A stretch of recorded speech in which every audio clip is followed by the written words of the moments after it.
What's up, guys? Welcome back to another Brokowskis YouTube video. It's almost Christmas time. Merry Christmas. Today we got starts and sits. We're going to combine the videos today. Before we get into it, make sure to hit the subscribe button, hit the like button. We're going to try for 100 likes. That would be awesome. Let's get right into it. Our first must-start player of the week is Ronald Jones. After we got that news that Leonard Fournette is for sure out this game, might even be on IR, Ronald Jones is a great waiver wire pickup, and he's a great play this week. Against Carolina, they look like a good defense, but last year when Ronald Jones played them, he had over 24 fantasy points, getting over 190 yards on 23 carries. I'm pretty sure that game he got the 99-yard touchdown. He was very efficient. Even last game against the Saints, he got over or almost 8 yards to carry. He had 8 rushes, 63 yards, 2 targets, and since Godwin's out, there's lots of targets left in this offense. Tom Brady targeted Lenny a lot, so a lot of targets should also go to Ronald Jones. We'd for sure recommend starting Ronald Jones this week. Our second must-start player of the week, another Buccaneer, Antonio Brown. Antonio Brown has not played in a minute,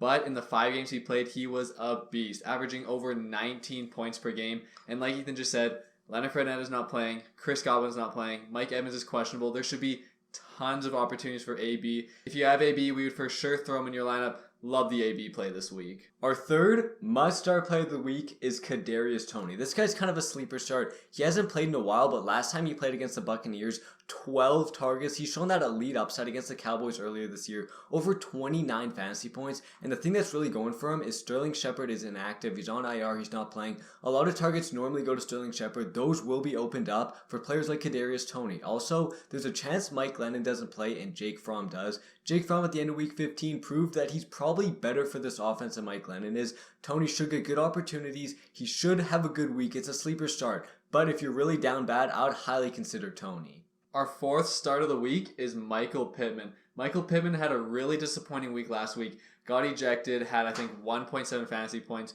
But we are hoping for the comeback with Pittman this week. He did start out the game with 3 targets. The first 3 plays of the game, every single one was a target of Pittman. He has shown that upside.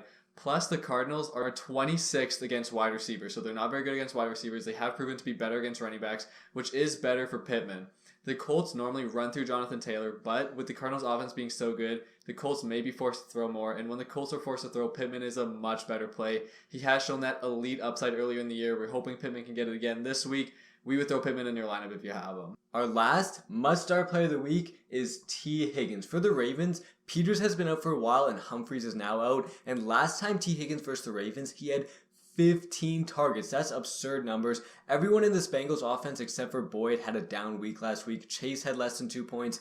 Higgins had less than 5 points, but this week against the Ravens, they should have to score a decent amount. Lamar is questionable. If Lamar does play, it probably makes T. Higgins a little better because it'll make the Bengals have to score more. But Hundley still proved that he can put up points. And if the Ravens put up points, then the Bengals should have to put up points. T. Higgins is one of these target hogs, and if you have him, I'd for sure recommend starting him. Okay, guys, now moving on to sits of the week. First up, we got Devonte Smith. Devonte Smith has been really bad recently. He hasn't scored double-digit fantasy points since week 11. It's been a month since he's put up 10-plus points.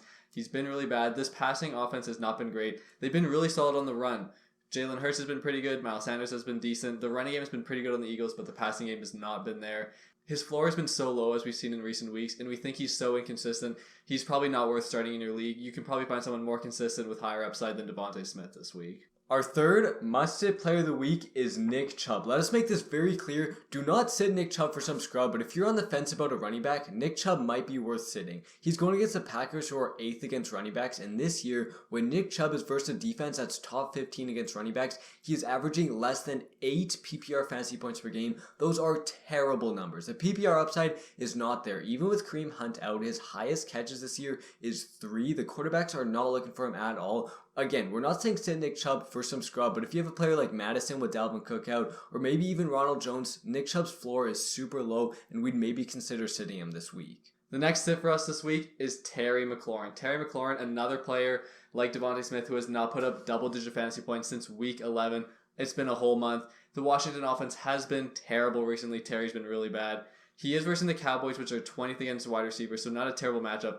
But as we saw a couple weeks ago, they versed him already. Washington was awful. we would highly recommend looking at another receiver. There's probably players that are much safer than Terry. This offense is so bad. If you have another guy that's safer, higher upside, we would highly recommend starting him over Terry McLaurin this week. Our fourth must-have player of the week is Damien Harris. He's going against this Buffalo Bills defense that is 11th against running backs. Last time against Buffalo, he did have over 17 fantasy points, but almost all that was off a 50-yard run. Those are not sustainable at all. His max catches this year is 2. Again, like Nick Chubb, he has no PPR upside whatsoever. He's also only averaging 10 carries per game over the last 3 weeks. He's not getting the catches. He's not even getting a lot of rushes. If you can, for sure sit Damien Harris. And our final sit of the week is James Conner. It's hard to bench James Conner. He's been so good for us recently, but the matchup is not great versus the number 3 ranked Colts.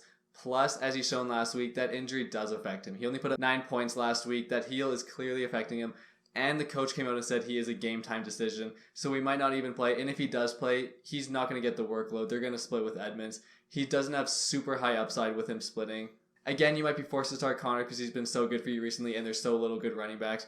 But if you have another option, we would highly consider benching Conner for him. And boys, thanks so much for watching. If you made it to the end of the video, make sure to comment this keyword right here. If you comment it, we'll like and reply to your comment. Boys, every week, the fantasy finals are next week. If you want the start and sits, make sure you hit that subscribe. We're coming out with starts and sits every single week. Thanks boys for watching and see y'all later.